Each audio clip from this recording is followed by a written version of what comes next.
Bureau report दैनिक खोज India को देखते रहने के लिए हमारे चैनल को सब्सक्राइब करें और बेल आइकन को जरूर दबाएं।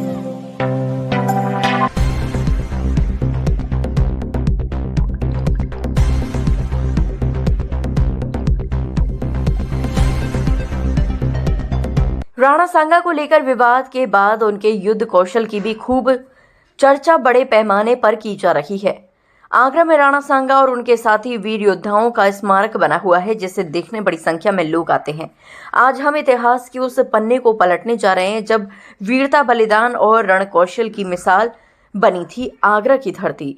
बात हो रही है मेवाड़ के महान योद्धा राणा सांगा की, जिनका सामना हुआ था भारत में मुगल साम्राज्य की नींव रखने वाले बाबर से।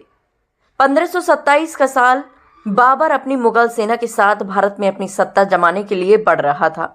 उधर राजपूतों के वीर सेना नायक राणा सांगा ने अपनी ताकतों को संगठित कर आगरा और दिल्ली की ओर कूच किया। आगरा से करीब 60 किलोमीटर दूर बाबर बनाम राणा सांगा का युद्ध हुआ। राणा सांगा की सेना में कई मुस्लिम योद्धा भी थे जो उनके पराक्रम और न्यायप्रियता के कायल थे। इन सेना नायकों में अफगान और कुछ अन्य मुस्लिम सरदार भी शामिल थे, जिन्होंने मुगलों के खिलाफ रणभूमि में उतरने का फैसला लिया था। राणा सांगा और उनकी राजपूत सेना ने बाबर की सेना को कड़ी चुनौती दी, लेकिन बाबर की तोपों और उसकी युद्ध रणनीति ने निर्णायक मोड़ ले लिया। ये युद्ध बाबर के पक्ष में गया और खानवा की लड़ाई में राणा सांगा को पराजय मिली। इस हार के बावजूद राणा सांगा का साहस कम नहीं हुआ। घायल अवस्था में भी वह लड़ते रहे और बाबर को काफी नुकसान पहुंचाया। ये वह ऐतिहासिक स्थान है जहां कभी इतिहास के सबसे भीषण युद्ध में से एक लड़ा गया था। आज इस जगह पर एक स्मारक मौजूद है। आज भी लोग इस स्मारक को देखने यहाँ आते हैं और राणा सांगा की वीरता आज भी प्रेरणा देती है। राणा सांगा और बाबर का युद्ध कन्वा के मैदान में हुआ था, जो कि आज वहाँ उनका स्मारक बना हुआ है, काफ़ी भव्य। राणा सांगा एक अद्भुत योद्धा थे, जिनके शरीर पर चोटों के 80 घाव थे। उनका एक पैर, एक हाथ और एक आँख युद्ध में जाती रही थी। इसके बाद भी वो युद्ध से कभी मुँह नहीं मोड़ते थे।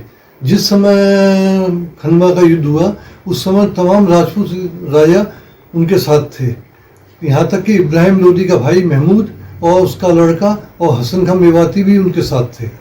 राणा सांगा ने अगर तोपों का इस्तेमाल बाबर ने नहीं किया होता तो निश्चित है कि राणा सांगा की उसमें विजय होती, लेकिन तोपों का इस्तेमाल पहली बार भारत में हुआ था और राजपूत उससे बिल्कुल पूरी तरह से अनजान थे, इसलिए तोपों के आगे उनको हार माननी पड़ी।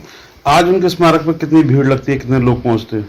आज उनके स्मारक पर अच्छी तादाद में लोग जाते हैं और उसकी अच्छी व्यवस्था की जा रही है, लेकिन उसको और अधिक सुव्यवस्थित किया जा सकता है। ब्यूरो रिपोर्ट दैनिक खोज इंडिया को देखते रहने के लिए हमारे चैनल को सब्सक्राइब करें और बेल आइकन को जरूर दबाएं।